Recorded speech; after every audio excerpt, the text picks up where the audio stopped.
I'm learning history in Cleveland, Tennessee. Ocoee Society, 5 Points Museum. Hey guys, and welcome back to the Curious Curators. I'm Hope. And I'm Lindsay. So today we're gonna go to the dark side. And we're gonna talk about some conspiracy theories. Some well-known ones and some probably less well-known ones. Alright, so a conspiracy theory is an explanation of an event, and it uses a conspiracy by a powerful group to explain that event. Okay. And in a lot of, well, in pretty much all of them that we talk about today, I think that's the case. A powerful group is hiding the truth. Even though these aren't always the most probable of explanations. I mean, sometimes I feel like they make sense, and sometimes I'm like, where did you even get that? Yeah. One of my favorite ones is where did you even come up with this? But sometimes people who believe a conspiracy theory will see either evidence against it or a lack of evidence to prove that it's not true as evidence of its truth. So it's all a giant conspiracy. If there's no evidence against it or there's a lot of evidence against it, that just means that you're buying into like what the man wants you to believe. And they've kind of become a cultural phenomenon in the U.S., I would say. Well, to be fair, though, they've been around for a long time. Right. They have been around for basically for as long as there's been people to talk about them, I think. Well, I think too, it's the internet that's really made these conspiracy theories widely available to other people. That's true. How are you going to find other people who believe the same way you do if you're in a little hunter-gatherer group and you think Ugg is taking more berries than everybody else and sacrificing them, or I think a lot of times there's a dark force at play in these, even if that dark force is like a government. I think there's a lot. I like the good versus evil of a conspiracy theory. I find the message in a lot of these conspiracies, even in ones that are very old, is don't trust the government. That is very true.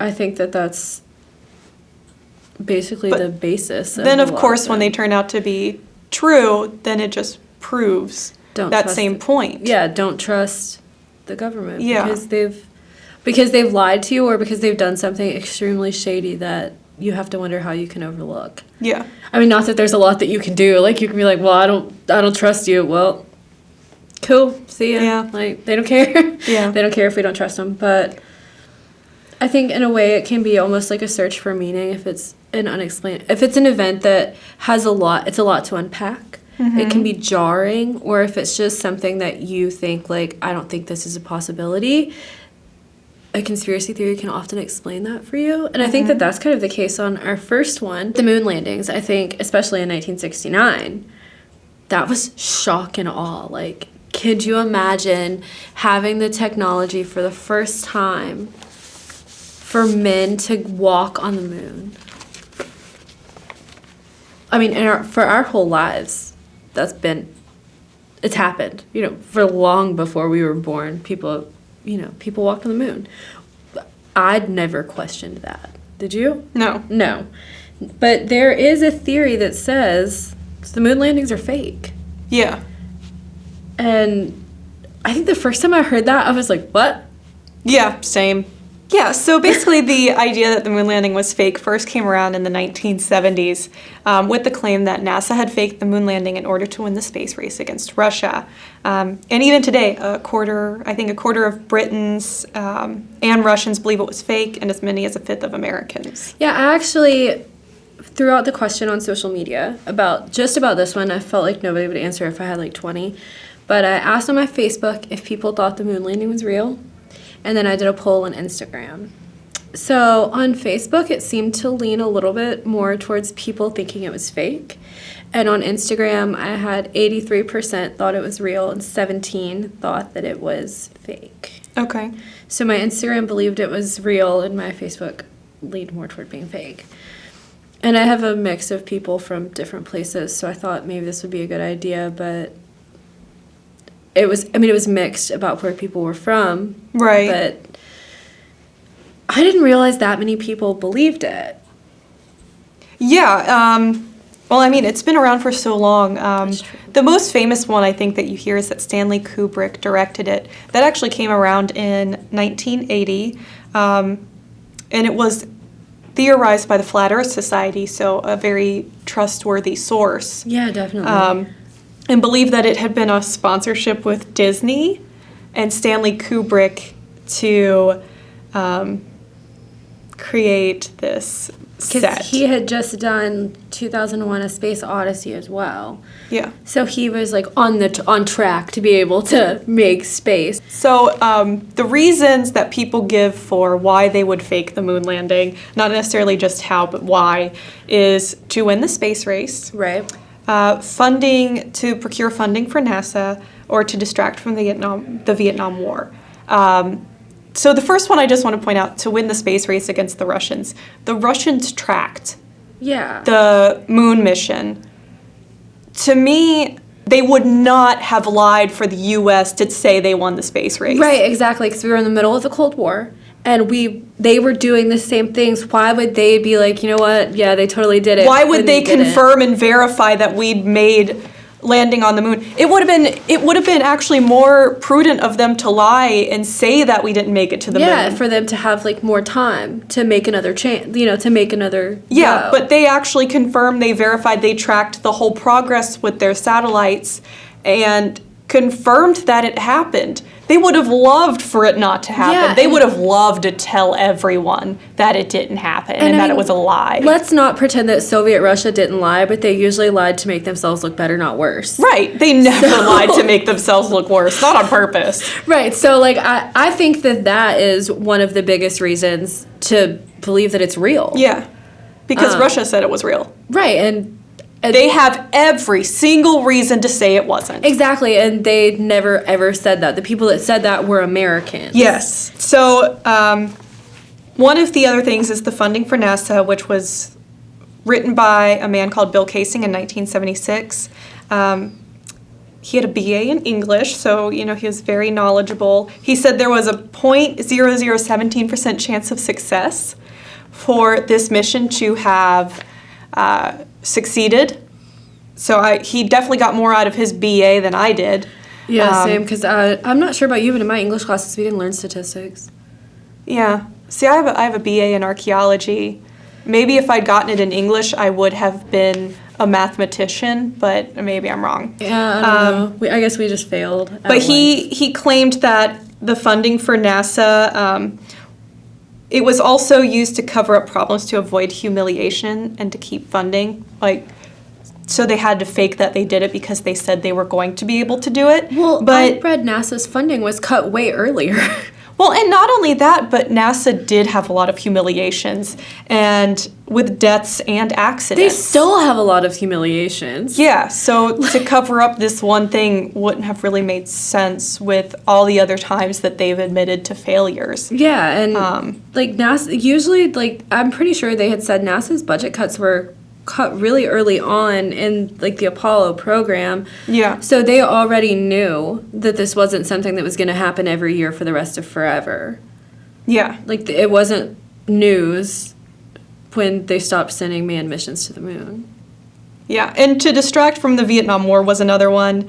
That's But NASA had already lost funding in 1972. And the nothing Vietnam War ended in distracted. 1975. and nothing distracted from it because once LBJ came into the presidency and was still sending troops, regardless of you going to space, people were protesting outside the White House every day saying hey, LBJ, how many kids did you kill today? And that's an awfully expensive Diversion yeah. So from a war that we ended up losing anyway, so leaving. We didn't leaving, lose. we Sorry, didn't we lose. left. We just left when we left. were When losing. when the odds were not in our favor, we just came home. But yeah, I don't think that sending someone to the moon would have been a good diversion. But I did read here that in 1973, NASA told the Senate that it cost $25.4 billion for the Apollo program. That is in 1969-70 money. like, adjusted for inflation, that's absolute insanity. Absolutely. And then there's also the fact that if they had faked this, so you have to have every single person that worked for NASA for the entirety of the Apollo program on board. And that's over 400,000 people. Do you think that 400,000 people can keep the same secret? I loved it the other day in the office when you said you can keep a secret between two people if one of them is dead. Yes, two can keep a secret if one of them is dead. Like, that's... So, I mean, 400,000 people? No. And you have to... even at least one of them is a mean girl that is going to hold that over your head. Or a mean boy. At least one of them. And that's never been argued. At least one of them is a Gretchen Wieners who's going to tell people about your nose job. Yes, and that's never happened. It's never people that have like worked for these programs that are like, this is fake. Yeah, Bill Casing, the one I talked about earlier, he worked on, I think, the technical manuals for NASA because he was an English major. And he's the one who raised the alarm bells as the guy who worked on technical manuals. I'm sure he got a lot of information working on those technical manuals. Absolutely. I will say there is the one, like, not bright thing that NASA did. Well, I mean, there's more than one. But there's this one thing that NASA has done that I think lets people run wild with this conspiracy. Mm-hmm. And that's that the tapes are gone. Yeah. All of the tapes are gone, and it's not because they got, like, destroyed in a fire or something. No, it's because they were erased and taped over. I want to know what was taped on top of it. Like, I know, like, what was more exciting than the moon Leave landing? It to Beaver? I don't know. I know, like, what did you do? A Sonny and Cher special? Gilligan's Island, Gilligan finally getting off that island. That would be a good reason to tape over it. Yeah, and I'm sure that it was so long that you would tape over, like, these days. What about the I Love Lucy episode where they're eating the chocolates? That's a good one. That is a good one. Or they make the wine with the grapes and they are stepping in it. So all of those things would have been great, I think. But, like, could you not have, like, run to Sears? I'm going to say Sears because I don't know when Walmart started. Could you not, like, run to Sears and buy some videotapes to do that at your house? Did you really need to tape over the moon landing tapes? And if you were the person that did that, like, did you lose your job? We asked our boss, we were like, hey, would you fire us? And she was like, not if we had copies. But she's very forgiving. Just like NASA apparently is, yes. Because I would have fired somebody who taped over our moon landing tapes. And I would have had him on, like, national television being like, look, public, I'm really sorry, but I just really wanted to record that I Love Lucy episode. Yeah, like, it's just absolutely ridiculous. I thought Gilligan was going to get off the island. He made a professor made a coconut radio. I just want to point out that when somebody said something to Buzz Aldrin, he punched them. Yeah. So I'm pretty sure Buzz Aldrin is still around. And if you start talking about the moon landing conspiracy, he's going to punch you. So and we also keep that in should mind. have called him on FaceTime or something. Like I have his. Oh, he loves to talk number. to people. Yeah. Like I have his personal phone, or we should have FaceTime. Call up Buzz instead of right here between us to talk about this. And I will say that I do believe the moon landing happened. Oh, me too, absolutely. I just never considered that was an option to not. Yeah, same. Well, and I think the next one that we have is also, this one just interests me. I know it does. But we want to talk about the Roswell Incident. Ooh.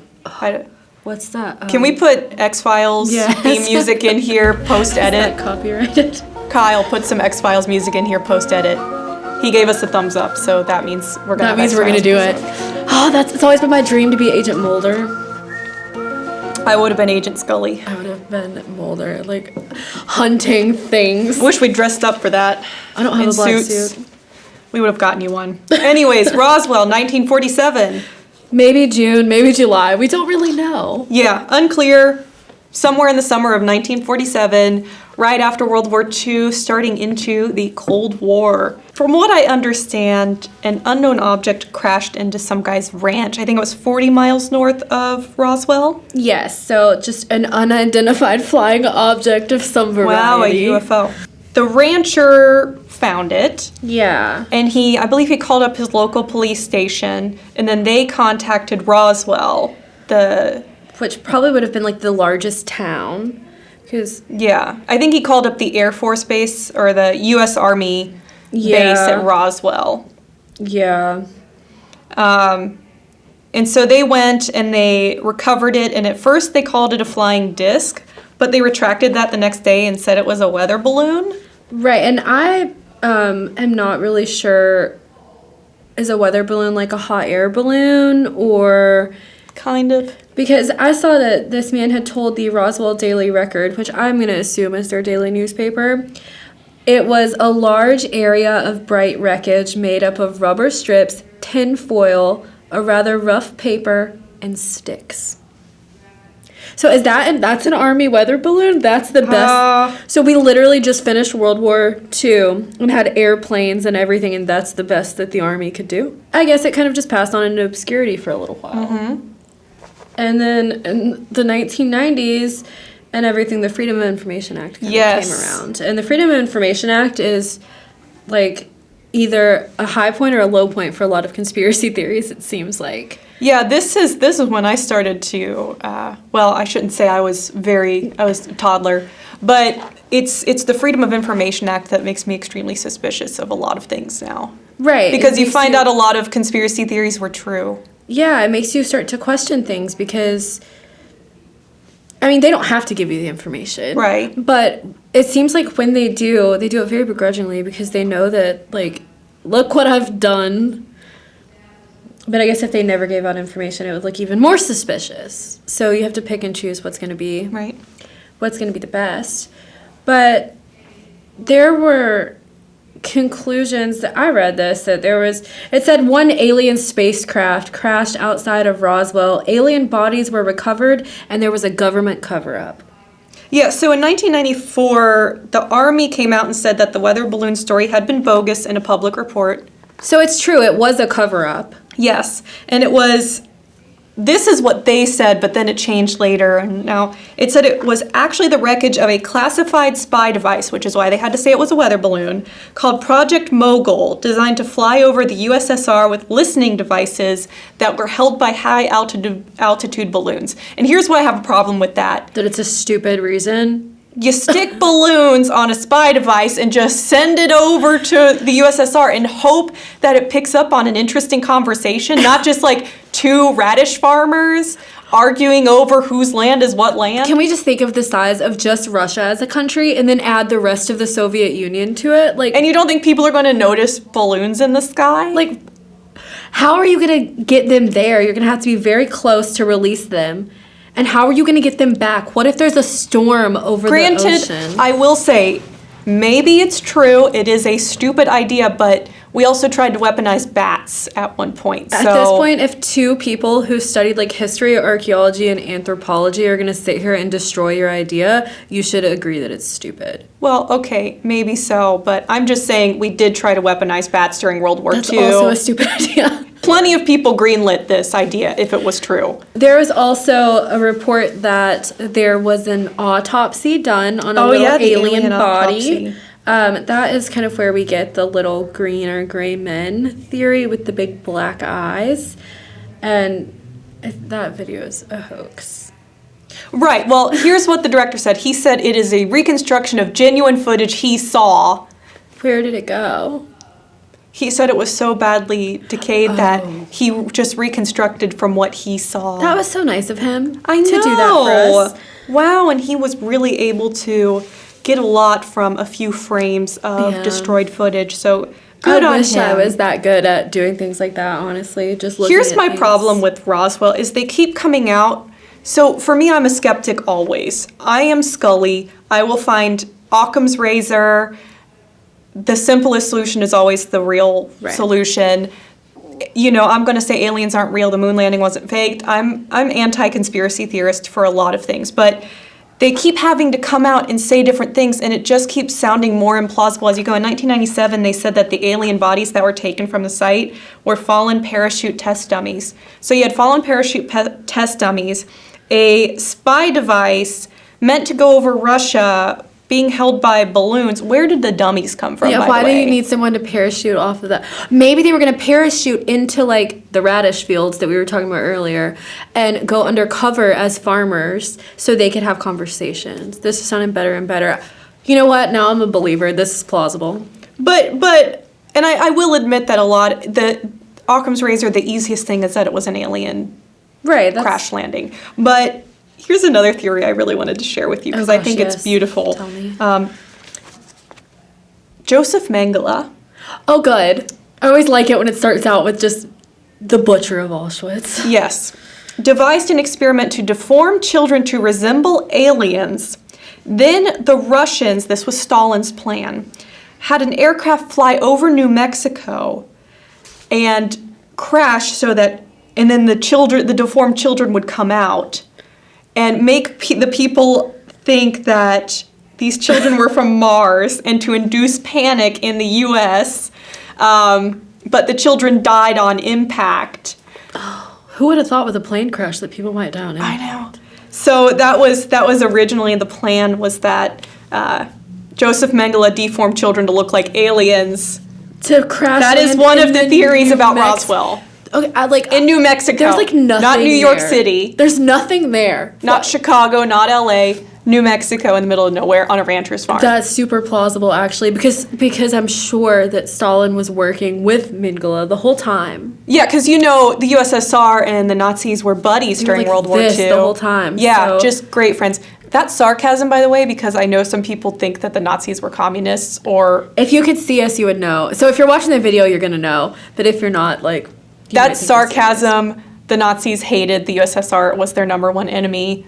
Communists were their enemy above Jews. Thank you. There was that time that they invaded, so Yeah, Battle of Berlin, that was the USSR coming in. Stalingrad. Battle of Stalingrad. Well, and so kind of speaking off of this whole thing and going along with, the government has been looking for aliens. And you might be looking at me like I'm crazy, but... From 2007 to 2012, there was the Advanced Aerospace Threat Identification Program, which is a government entity. And it was made public in 2017, and I really thought, oh yeah, do you want to know what their budget was? $22 million. $22 million. So you can't honestly tell me that they were just spending $22 million for kicks, right? They thought they were going to find something, I assume. But then where that money could have gone? Education? The education system, so that people don't believe that the moon landing was faked. Roads. It could have literally gone to roads. Later I'm going to be talking about the Flat Earth Society, so that money could have gone to education so people know the world is round. And that vaccines work. We're getting controversial in this episode. We are. That's what conspiracy theories are all about. Yep. But then in April of this year, I think that the Pentagon kind of proved us right, that the government has been looking for these things, because they released 3 videos. And they said, the Department of Defense, which is based at the Pentagon, if you're not in America, said, the aerial phenomena observed in the videos remains characterized as unidentified. Oh, so you released 3 videos of unidentified flying objects, and no one cared, really. No one cared about this at the that's time. because when it came out, everybody was like, oh, the Pentagon said that UFOs are real, but... They're not new videos. UFOs do not mean alien aircrafts. They mean unidentified flying objects. Yeah. It could have been a weather balloon, a stray weather balloon, It could have been those listening devices, again. That's true. Maybe they actually did go through with those spy devices. But I think it is interesting that, while the U.S. government usually takes, a very hard stance on, we are not doing this. We don't waste your tax dollars, honey. You're wasting my tax dollars. And I pay a lot of those. We all pay a lot of those at this point. I would like to not see measles returns, so can we spend it on education so that literally people on can education. learn? Please spend it on education. But I think that's just kind of, even though they never said at Roswell, this is for sure aliens or whatever, they did tell us that they lied to us. And then I think with all of these other projects coming out, it does go to show that, it might be a conspiracy, but that the government lies to you about aliens or whatever, but they do. And maybe you didn't get the answer that you wanted, but they have proven that they cover all of these things up. Oh yeah, actually, I have just a few things that did come out as true. So one of them is Cointelpro. It was a program by the FBI to target individuals who were a threat to the presidency, as in the ideology. and not necessarily that anyone was going to be assassinated, such as Martin Luther King Jr. They tried to get him to commit suicide. They tried to expose him as cheating on his wife, which he was. It was the 60s, so was JFK. Yeah, they sent him a note that said you should commit suicide when he was being nominated for a Nobel Peace Prize. So there were a lot of individuals who were on this list. There were some that people think are more radical, and maybe you could say, oh, they deserve to be on that list, which I disagree with. I don't think Malcolm X deserved to be on that list or anything like that. Medgar Evers was probably on that list as well. But you have peaceful protesters. You have, people like Rosa Parks that... Well, I don't believe that the government should ever get to tell people, I think you should just kill yourself because I don't agree with you. Yeah. Another one was the USS Maddox. It was called the Gulf of Tonkin incident during the Vietnam War. Everybody most people believe that this wasn't true. It was said that there were torpedoes fired on the USS Maddox by North Korean belligerents, and that's pretty much what kicked off the Vietnam War and got the U.S. involved. That was not true. While Lyndon Johnson did report that 2 enemy boats were sunk, it was actually declassified that everything here was false. The USS Maddox fired torpedoes on nothing. No enemy boats were sunk, and this was simply to escalate the conflict in Vietnam. So that's a conspiracy theory that turned out to be true. Another one was MK Ultra, which was testing the effects of mind control and biological and chemical weapons and drugs such as LSD on individuals, and hypnosis as well, or verbal and physical abuse, and how it could disable and confuse and create amnesia or modify behaviors. And this was later declassified and came out as true. So through these declassified documents, you start learning all of these shady things that have happened, that turned out to be true, that were conspiracy theories to begin with. Yeah, and there's even that the government poisoned alcohol during Prohibition. Yes, they did. And then there's also this theory that all of the most powerful men in the world meet up in the same place every single year. Which they do. They do. They meet at Bohemian Grove in California, and it's super secretive, and only you, a man, and you're the man that's been invited, and your guest are able to come in, and it's like this members only thing. It's completely wild. I watched a YouTube video about it and got kind of interested, but yeah, that is a real place, and it's just... Sometimes when you think that it's just too ridiculous to be true, it's true.